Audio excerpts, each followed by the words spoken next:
Juca, a gente, na área do direito, e particularmente do direito da saúde, a gente está debatendo a configuração desse crime e existem alguns elementos que são mais consensuais do que outros. Por exemplo, em relação às comunidades indígenas, eu acho que vai se firmando a compreensão de que nós estamos, no mínimo, diante de uma incitação ao genocídio. Agora, há poucos dias atrás, o cacique Raoni apresentou uma comunicação ao Tribunal Penal Internacional. A Comissão Arns e o Coletivo de Advocacia pelos Direitos Humanos, o CADU, já haviam, em novembro do ano passado, antes da pandemia, apresentado uma comunicação ao TPI, que, inclusive, está sendo analisada, é objeto de análise preliminar pela Procuradoria do TPI. Então, em relação à questão dos indígenas, eu acho que o uso dessa expressão já vem sendo mais tranquilo, pelo menos no que se refere à incitação ao genocídio.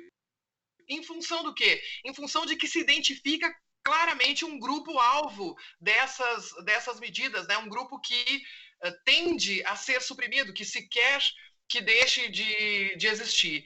Em relação à pandemia, especificamente, se a gente deixar de lado a questão dos indígenas, porque é óbvio que a pandemia serve como um instrumento para intensificar essa estratégia prévia em relação às comunidades indígenas, elas são fortemente atingidas pela pandemia, sem que o governo federal tome as providências que deve tomar, isso é patente no processo que tramita no Supremo Tribunal Federal, mas em relação à pandemia a gente fala mais sobre crimes contra a humanidade, em função dessa dificuldade técnica um pouco maior, não totalmente maior, mas um pouco maior, que faz ainda alguns colegas hesitarem sobre qual seria exatamente o grupo que é alvo do extermínio, né? E aí a gente tem na definição do Estatuto de Roma, que é vigente no Brasil, na própria legislação brasileira, nós temos instrumentos suficientes para constatar que aí existem atos desumanos que impingem um sofrimento físico e atacam a integridade física e moral